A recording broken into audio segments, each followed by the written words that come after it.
الحمد لله الجليل الأكبر الذي لا رد لما قدر ولا دافع لما أراد من نفع أو ضرر خالق الجن والبشر ومنشئ أسماء في الفطر ومحيي الأرض بوابل المطر ورافع السماء بغير رحمة ينظر ومزينها بكواكب يهتدي بها من استبصر الغالب على ما بطن وظهر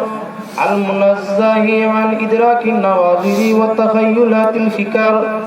رضي عن قوم أساءوا ثم أحسنوا فغفر وغضب على قوم أحسنوا ثم أساءوا فما عذر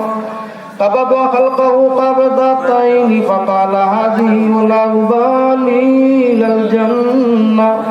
وهذه ولا أبالي إلى سقر أحمده في الأصائل والبكر حمدا أتبع به السوء والضرر ونؤمن بالدارين وبكتبه ورسله وبالقدر أشهد أن لا إله إلا الله وحده لا شريك له ولا ضد له ولا ملجأ من دونه ولا مفر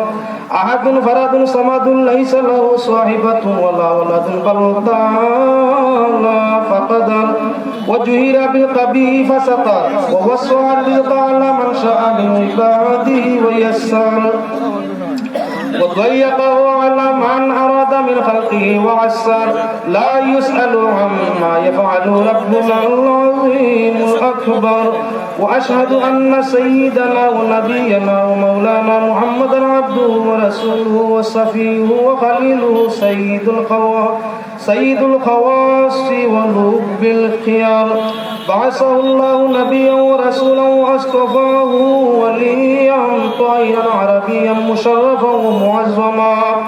مشرفا ومعظما قرشيا صاحب المجد الأزهر والجد الأطهر والجبين الأزهر وخص بالشفاعة العظمى في يوم المحشر اعلموا أن يومكم هذا يوم عظيم وعيد مبارك كريم يوم العيد ويوم الوعيد عيد للأبرار ووعيد للفجار يوم التهنية ويوم التعزية تهنية لمن مضى عنه رمضان مشكورا وتعزية لمن يقضى عنه مأجورا